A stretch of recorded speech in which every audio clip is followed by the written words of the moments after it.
I know it's not like very often I use my microphone, but I wanted to do something with the new Piggy book update, like where you can find like pages and then for every chapter. So I'm going to be reading it or something. Chapter 1, The House. I was tasked to investigate the reports of a missing child named Georgie. As I arrived at the Piggy's household for any leads, I began to notice things were off. It was unusually quiet and quaint. A breeze of unease shrouded me as I stepped out of my vehicle. Without a movement to react, I blacked out and woke up in the bedroom of the house with a beaming headache. Someone had knocked me out and brought me here. But why? If they wanted to get rid of me, why didn't they just finish the job? While attempting to piece things together, I encountered a strange, crazed pig with different eyes and a hunger for harm. It didn't talk, it just chased me. Terrifying. As soon as I escaped the house, I decided to get back to the station and get help. What we have here seems to be much more than a missing animal case. Chapter 2, The Station. When I reached the station, I had found it to be unusually quiet. No officers celebrating. No criminals rattling their cell doors. Nothing. Then the intercom system spurted out a warning to get to the garage. The voice sounded familiar. It was Doggy, my old partner. I don't know why he showed up on his day off. Maybe it was a distress call that all the officers received while I was unconscious. In the Piggy house, while I was unconscious in the Piggy house.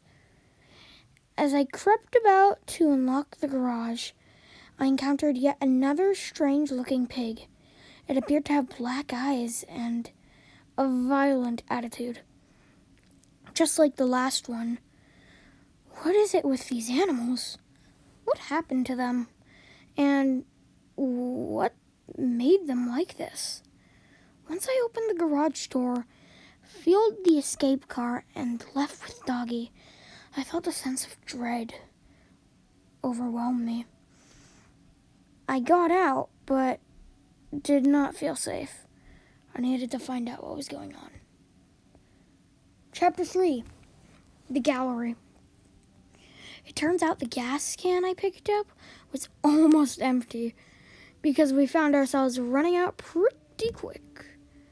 To make matters even worse, we stopped in the middle of a city. A couple of the infected, as Doggy calls them, surrounded our car. Lovely. We rushed into the nearby building, the gallery. I haven't been here since we last started investigating a reported robbery last month. It seemed to be a little rundown as we quickly sealed the building, only to soon realize that the infected had entered as well. It was very strange to see a place once so calm become more chaotic. Doggy told me that he never liked galleries anyway, probably for the better. I should probably read the little notes. The Piggy household looks oddly peaceful. The cell's all empty. I guess they took advantage of the situation. Sealing ourselves in wasn't the best idea, I'll admit. Chapter 4, The Forest. Others had the idea to stay too. It looks like it worked out the same way as it did for us. Doggy and I had been safe and sound in this forest for weeks now. We've been silently visiting small towns and taking supplies from them. We spoke for days about what we'll do when this is over. Doggy said he'd like to travel south someday and visit old monuments and ruins.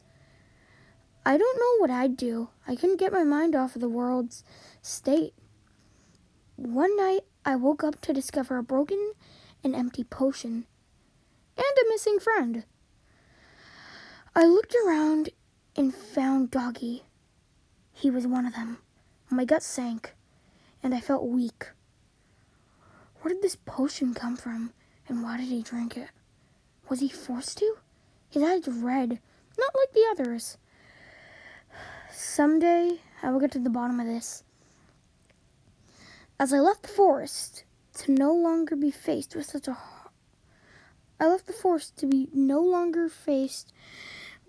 harsh blow to my heart.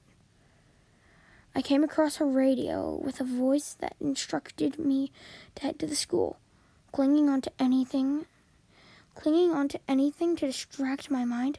I followed their instructions. The empty halls are haunting. Chapter 5, The School. Still recovering from the loss of Doggy, I felt out of touch with reality, like I was just a blur floating through time. However, I pressed on. The radio I found in the forest instructed me to help them out and find their friend trapped in a school. Maybe if I couldn't save my friend, I could help them save theirs. That's when I met Bunny, a sharpshooter bunny with an eye patch. She had barricaded herself in the school's surveillance room after a failed supply run. She was very kind, not to mention thankful. Her enthusiasm inspired me to be strong and get a hold of myself.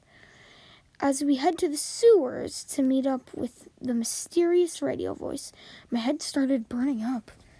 I did not feel too well at all. I ignored it and continued moving forward. We met with Mr. P, a very rich celebrity.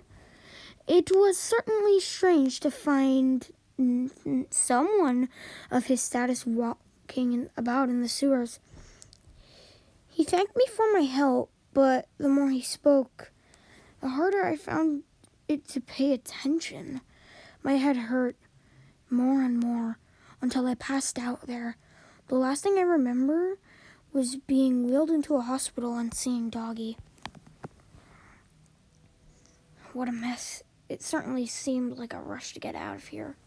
Chapter 6, The Hospital.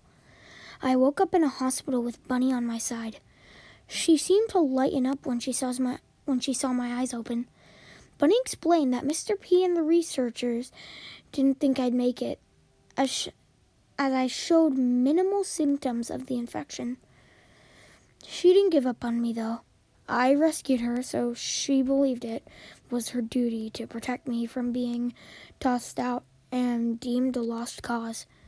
Bunny also told me that I woke up in the perfect time as the place was being evacuated. A doctor was infected and caused severe panic. I jumped out of bed and got to the rooftop where a helicopter was supposedly waiting for us. It wasn't there. They left without us. Who knows where? Bunny and I needed to come up with a way to get out of the hospital ourselves, and fast. You will be missed, Bunny. Chapter 7, The Metro. We made our way through the hospital and down to the underground metro. Bunny and I spoke about Mr. P. I told her my disbelief in him. I could not understand why he would not wait a moment longer for us. She explained that lately he has become more and more delusional and obsessed with his search for a cure. Upon finally reaching the metro, I started to work on repairs for the train. Bunny sat down, not feeling too well. She told me she'll need a little rest before going on, and lent me her crossbow. How nice. When the repairs were ready, She told me that she was infected. I was very reluctant to believe her. She explained that she was one of the test subjects of Mr. P's cure tests at the hospital. Hers did not go so well. I told her that we would find a cure and if she could hold out long enough to find it. But I didn't want to go as she feared putting me in danger. I got on the train looking back at her as she stayed behind to fight off any infected that may still be there. My heart hurt and my fist clenched. I was going to find Mr. P. A beautiful sight in an ugly time. Chapter 8, The Carnival. I arrived at Mr. P's carnival to search for any leads on where he may be. Unfortunately, there was not much to be found besides an infected fox trapped in a cage. I shivered at the thoughts of how he could have possibly ended up like that. I met 2 survivors there, Zizzy and Pony. Zizzy was a cunning, skilled fencer, and Pony was a clumsy yet comforting ally. They were kind enough to allow me to join them. They told me they were on a supply run and found me on the way, and trusted me enough. As I was led back to the safe house, they spoke a lot about untrustworthy people and how I should watch out for them. Seemed like this whole situation really brought out the worst in some people. With all of the traffic, it just looks like it must have been faster to just run. Chapter 9, The City. We arrived at the city, a rundown mess. They set up their safe house in a hotel, as it had plenty of beds and supplies. Recently, they've been running low. It was there I learned a few things about my 2 new allies. Zizzy taught her younger sisters, Z and Zizzy, how to fight. Pony studied in optometry like his father. I told them my story and how I was searching for Mr. P. Saying his name struck something in me, a negative emotion that burned inside my gut. As we spoke, we discovered a mysterious figure watching us. It didn't seem to be an infected, as it ran away when we noticed it. Zizzy and I ran after it. Georgie's hideout. I'm impressed with his survival skills. Chapter 10, The Mall. We chased the figure to the mall, only to discover that it was Georgie, the missing child. He had a deep fear in his eyes when we found him, in his little fort, coupled with an awful stench. I asked him why he went missing. He told me about his family. They visited the hospital without him and came back acting strange. So he ran off to find his grandmother in the city in hopes that she would help him out. Unfortunately for him, the city seemed to all act the same way his family did by the time he got there. So he hid himself. This poor, cruel world took his family away from him. I could not imagine what that must feel like at his age. So we brought him back to the safe house with us. It was there I met the safe place crew. Dizzy sisters, Mimi, Giraffe. Mimi was a smart engineer. She knew her way around technology quite well. Giraffe was a tough guy with a strong passion for nature and ecology. He loved plants. The meeting was short-lived, however, as Mimi had managed to find a working helicopter signal at a nearby military outpost. Pony informed us of the news. We left Georgie in the care of the others, as Pony, Zizzy, and I journeyed to the outpost. Looks like whatever plans they had, they abandoned, I think. Chapter 11, The Outpost. The outpost was swarming with infected soldiers. The 3 of us opened the sealed doors of the plant where Mr. P presumably flew to. As I prepared to enter, Georgie showed up. He snuck out of the safe house and followed us. I was not pleased to see him at all because he could have been easily harmed. It was a relief to see him unscathed, though I can't say I was surprised after finding out how well he managed on his own. He wanted to see Mr. P, the one responsible for making his family act the way they did.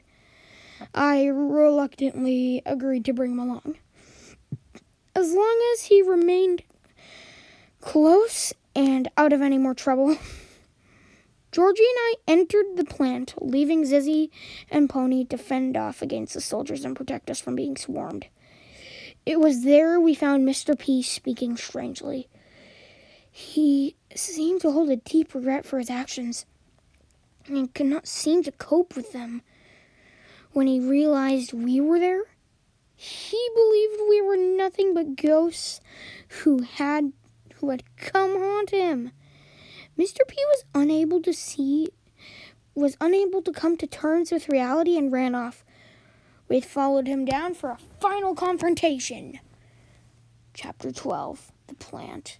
I could imagine working near something like this all day, or in a facility like this at all. Or couldn't. Mr. P's delusional thoughts grew wilder as he began to attack us in an attempt to get us to leave him alone. We persisted in trying to get his attention, but he would not listen. He was in a world of his own, blinded by his own remorse. It was not long before I, too, began to suffer from unwanted thoughts. I cycled through my memories and began attacked by the past. I was searching for something, anything, to get me back into the real world. That was until I found a photo of Mr. P's wife. I showed it to him, and that was when it all came back to him. He finally came to terms with his actions, seeing us no longer as regretful memories. He told us his story. He did end everything so he could save his wife. He did everything so he could save his wife, who was suffering from sickness, and caused the world to burn in the process. Nothing hurt him more in this world than himself, and he was afraid of his actions because he became more and more desperate for solutions, sacrificing those closest to him in the process.